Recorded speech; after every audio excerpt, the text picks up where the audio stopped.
Good afternoon by the time I get this posted, Earth. This is Adam Sturch broadcasting from the Mushroom Match in Taos, New Mexico, working on oil painting Bird's Eye. Alright, today I'm just going to play with a variety of blues and a light pink to brighten up and give variety and texture and depth of shadow to the clouds. This got a ultramarine, French ultramarine, cobalt, and a light pink. Okay, have some fun with this. The first thing you have to do is very carefully examine the cultural conventions of your own society. You sort of have to do a deconstruction meditation on the taboos of your own tribe, because there are many and various, let me assure you.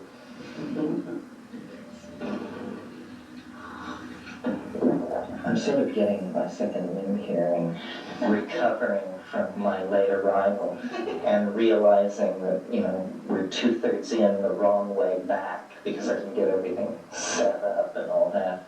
But I should have said at the beginning that you can interrupt at any time with a question, and I'm not entirely clear on who I'm talking to, whether I'm talking to hallucinogen enthusiasts, anthropologists, epidemiologists, psychologists, the police. So maybe at this point we should let that serve as an introduction and go around the room and let everybody state their concerns, and then I'll pick up the pieces again. Should we do that? Why don't we start here? Well, I'm interested in the religious aspect that taking some of these drugs have for certain cultures and the effect in the development of consciousness. So comparative religious interest, and so you must be interested in shamanism. That's the basis of that. Yeah. Same anthropology, the shamanistic angle on hallucinogens. Not similar. I'm interested in shamanism. What can be revealed with these substances? Content of the experience. So that's a kind of psychological, phenomenological interest in the situation. I'm a psychology student here and I'm psychedelic enthusiast, and I'm really interested in psychedelics as well as how they use it in other countries, and also if there's any applications for mental illness in psychedelics. I'm interested in transformation, maybe shamanic ways, psychological ways, whatever that may be, especially the shamanic aspects, and also how that applies psychologically.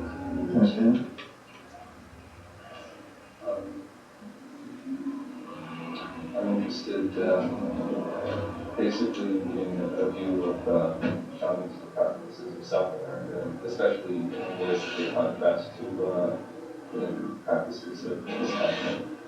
North American Indian shamanism. Interesting. I'm a dancer and a artist, and I'm interested in the relationship of all of these things.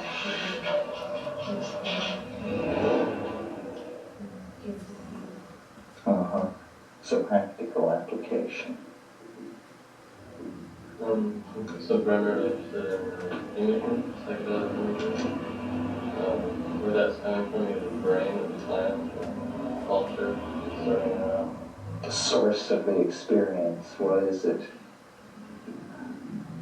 I'm interested in East West psychology. I'm interested in the biological aspects of transformation. That's the name. So it's I'm a psychology student here, and I lightly explore shamanism, and I'm a friend of being interested in hallucinogens. And I live in the Andes for a year and a half. Oh, you did? And I'm keen to the enzyme. But I wasn't an exploitive kind of like that time. It was a culture, so Which piece of the Amazon? Napa. Uh-huh. Oh, I know the Napa. Yeah. Uh-huh.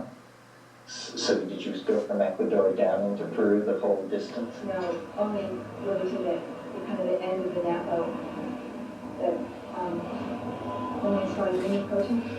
Oh, on the border. Yeah. Yeah, that's quite a border. Yeah. I studied political science and political sociology and theoretical interests within, call it the politics of consciousness. That's my theoretical interest. And my personal interest is enthusiast is the right word. Hallucinogens, but interested in exploring. And my prior experience has been primarily in Mexico. Oaxaca. Yeah. Yes, well, that's one of the richest areas. The two areas where it seems to be concentrated, hallucinogenic shamanism, at least in the present context, is the Amazon basin and central Mexico. Yeah. In the back. I'm interested in brain, minds, and magic.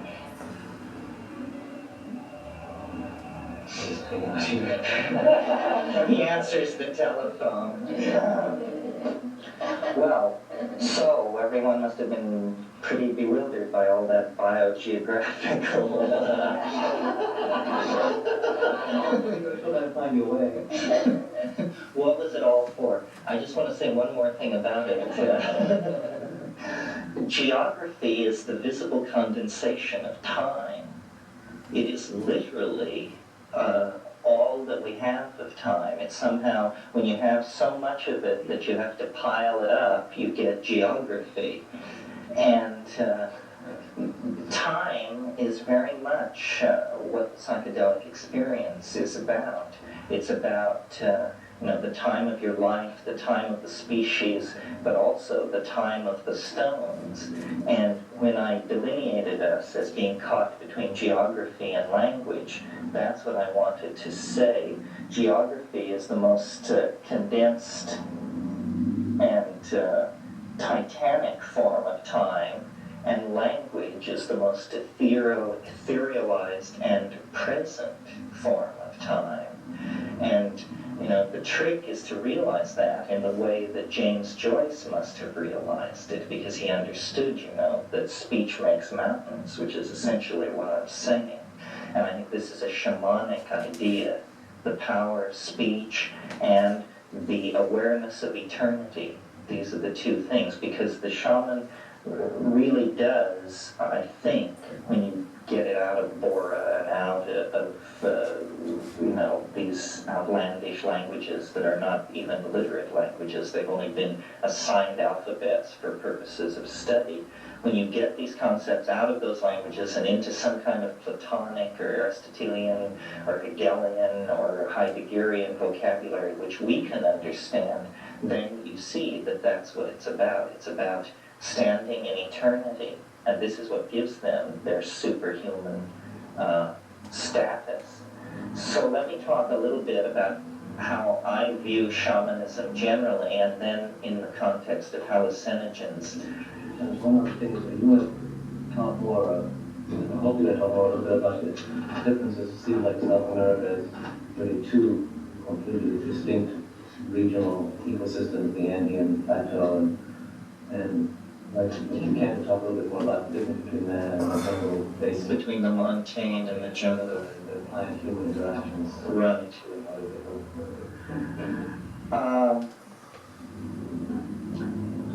Probably most of you are familiar with Mircea book, Shamanism, the Archaic Techniques of Ecstasy.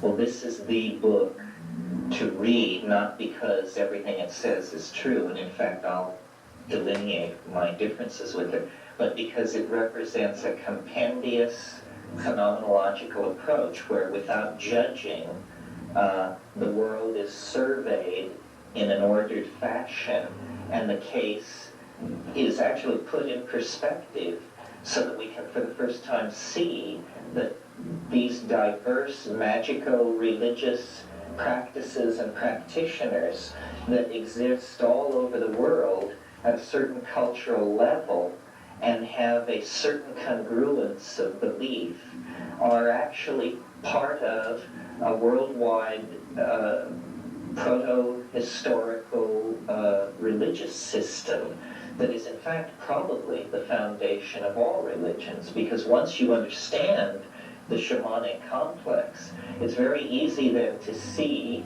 how later religions like Hinduism, Jainism, all of them arise on a foundation of shamanic motifs, so that and Iliad investigates and delineates the shamanic motifs, and some of them are superhuman ability to handle fire, shamanic flight, ability to cure, which you mentioned, which is the primary social function of the shaman, which really, I think, puts in perspective the fad of shamanism, which has enveloped our culture recently, because our stress largely, though not entirely, is on what the shaman experiences for himself. But in these societies where shamanism is indigenous, it is for the curing. It's almost as though the vision is the private payoff for being able to cure, and this is the function that the shaman is fulfilling. These superhuman abilities, like ability to handle hot metal, ability to find lost objects, ability to foretell weather, ability to cure diseases, are very challenging to Western anthropology, and they always have been, because we can't quite come to grips with it, and there have been various ideas about it. The most promising ones, I think, leaning on the idea that the linguistic context somehow sets you up for how you perceive reality. But in what exactly this linguistic context consists, we haven't really been able to discover. The linguistic context becomes extremely plastic under the influence of hallucinogens, where in fact the word can become flesh almost literally. And we have to remember when talking about what you can do with hallucinogens, that our approach is, when we take them, I think, most of us, largely scientific, which is take the drug, do as little as possible. This is known as not interfering with the experiment, and see what happens. And this is a very useful technique. It's the one that I favor most of the time, because I like my life pretty much the way it is and don't seek titanic transformation. But if you take these things and do things, dance, swing through the trees, expose yourself to wilderness isolation, that sort of thing, I think it's pretty clear you can fairly quickly reach a place where other people have very little to say to you, because our reality is a linguistic net which holds us all together. And when you leave the net, you become what is conventionally known as crazy, because you become privy to the workings of a reality which is different from other people's. In India, public displays of madness are completely accepted and conventionalized. And even in the Indian situation, people do not withdraw from public life. They live out their altered state in the teeming urban situation. More attractive to me, and I think illustrating my earlier point that all religious systems have a foundation in shamanism, is the ideal of the Taoist sage who lives on cold mountain and cuts wood and carries water and experiments with minerals and plants and fungi, and is too odd to talk to, too strange to have anything to do with, because And he seems to be privy to a superhuman life that makes his absence from court, his lack of property, his lack of family, his celibacy, all of these things don't bring him down, because he is experiencing this internal reality. It's not clear to what degree Taoism and Taoist shamanism is narcotic. Merciliade, or hallucinogenic, Merciliade uses the word narcotic. One of the places, the major point, in fact, where I differ with him is he believes that all narcotic shamanism is decadent, that the techniques of fasting and ordeal and breath control and the classical, if you will, techniques for invoking visions precede in time narcotic shamanism, so that by the time a culture turns to a drug, even a plant drug, for the hallucinogenic experience, it's past its cultural peak. But I think that this was just based on not carefully thinking it through and formulating your opinion at a very early point in the history of the collection of the data. Because it's now, I think, pretty well established that hallucinogenic drug-based shamanism is the primary shamanism. And that historically, yeah. And that the evolution of these other techniques has to do with the unobtainability, for various cultural reasons, of the preferred method of induction, which was a drug. We can, if you want to take a microcosmic case, the entire cultural history of India is haunted by the loss of soma. The pinnacle of Indian civilization, the writing of the Rig Vedas, the production of the Rig Vedas, occurred entirely under the influence and in praise of a plant of some kind called soma, which was the good. And whatever it was, as the people who wrote the Vedas invaded India, their cultural context shifted, and it became lost, and further lost, and further lost. And I think it would be very easy to make the case that the endless adumbration of techniques for the invocation of ecstasy and vision state in India has to do with this cultural obsession with the recovery of the soma.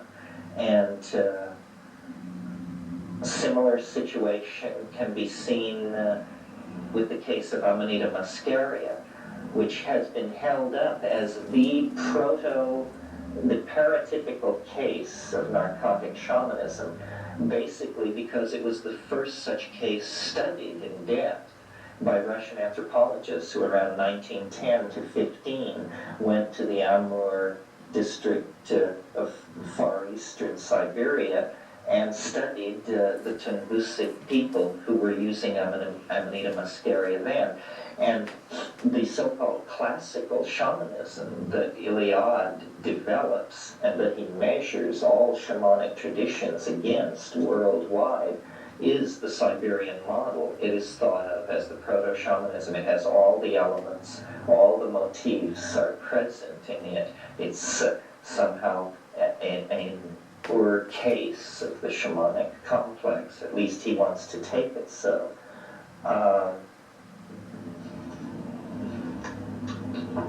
Other people have held different opinions. For instance, Gordon Wasson felt that narcotic shamanism was primary, that in fact the chance encounter with hallucinogenic plants in the environment probably was the driving force behind the formulation of religion, that people working their way through an environment testing plants and eating them would eventually come upon a hallucinogen, and the experience would be so tremendous a ingression of novelty into their ordinary experience that they would immediately cultify the source of the experience and surrounded with taboos and ritual, and you're off and running, you know, all the elements are present.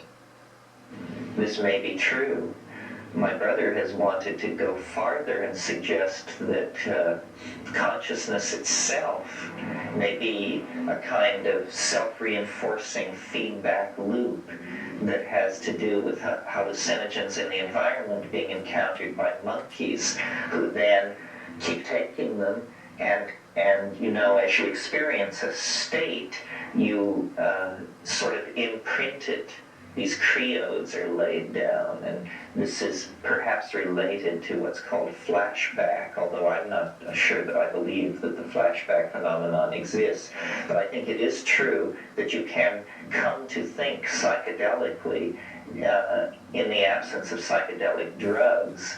If you have used them for years and years and years, it just becomes like a style of being. And I think this style of being in the earliest primates developed into what we call civilization.